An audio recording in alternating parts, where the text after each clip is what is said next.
এখানে আছে ঘটনাটি হচ্ছিল আমরা এখান দিয়ে পাস করছিলাম খবর করে, আমরা বৈদ্যবাটিতে খবর করতে গিয়েছিলাম, খবর করে এখান দিয়ে যখন পাস করছি তখন অলরেডি ঝামেলা হচ্ছে, বহু সংখ্যক লোক এখানে জমায়েত হয়েছে, ধাক্কা ধস্তাধস্তি হচ্ছে, বহু সংখ্যক লোক এখানে রয়েছে।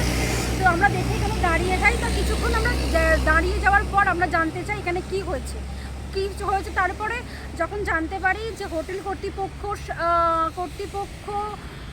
যারা হোটেলে খেতে এসেছিল, এই যে তিনটে পরপর টাটার সময় দাঁড়িয়ে আছে, তারা যেমন এখানে মানুষ খেতে আসে, হোটেলের লোক এখানে খেতে এসেছিল, তাদের সাথে পাশের যে কারখানা, সেই কারখানার শ্রমিকদের সাথে একটা ঝামেলা হয়, ধস্তাধস্তি মারপিট অলরেডি আমরা আসার আগে হয়ে গেছে, সেটা নিয়ে বাক বিতণ্ডা হচ্ছিল, ধস্তাধস্তি হচ্ছিল।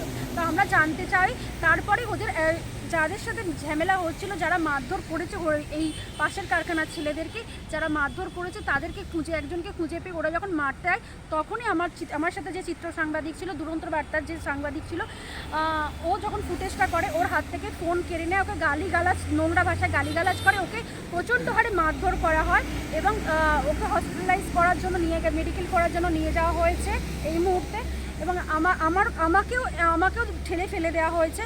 তারপর ওকে বেধড়ক মারধর করা হয়েছে, বারবার যেখানে বলছে যে আমার প্রেস কার্ড রয়েছে, সমস্ত কিছু রয়েছে, আমি সাংবাদিক ছবি করছি, তখন ওকে গালাগালি করা হয়, ওর ফোন ভেঙে দেওয়া হয় এবং ফোন হাত থেকে কেড়ে নিয়ে এখনও পর্যন্ত ফোন পাওয়া যায়নি এবং ওকে বেধড়ক মারধর করা হয়েছে, ও ভীষণভাবে ইনজিও।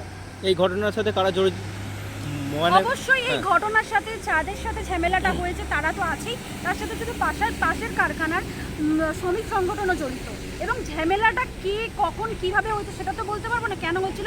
যতদূর আমরা এখানে খবর করতে দাঁড়াবার একটাই হয়েছিল, যে অবৈধ পার্কিং, সেটা নিয়ে কথা বাক বিতণ্ডা হওয়ায় ঝামেলা হচ্ছে, যার জন্য আমরা এখানে দাঁড়িয়ে গিয়েছিলাম যে কী হয়েছে। ঘটনাটা জানার পর আমরা কখনো খবর করতে শুরু করিনি, কোনো রকম পিটিসি বা উস্কানিমূলক কোনো কথাবার্তা আমরা বলিনি। তারপরে হঠাৎই ফুটেজ করছিল যে কী হয়েছে না হয়েছে, ঘটনা মারধর হচ্ছে এরকম অবস্থা, এই অবৈধ পার্কিং নিয়ে যখন ঝামেলা হচ্ছে তারপরে আমরা ভেবেছি ব্যবস্থা বুঝি, এবং সেই মুহূর্তে তার আগেই ওকে মারধর শুরু করে দিয়েছি। নাম বলে হ্যাঁ, তোমার নাম? শর্মিষ্ঠা ভট্টাচার্য।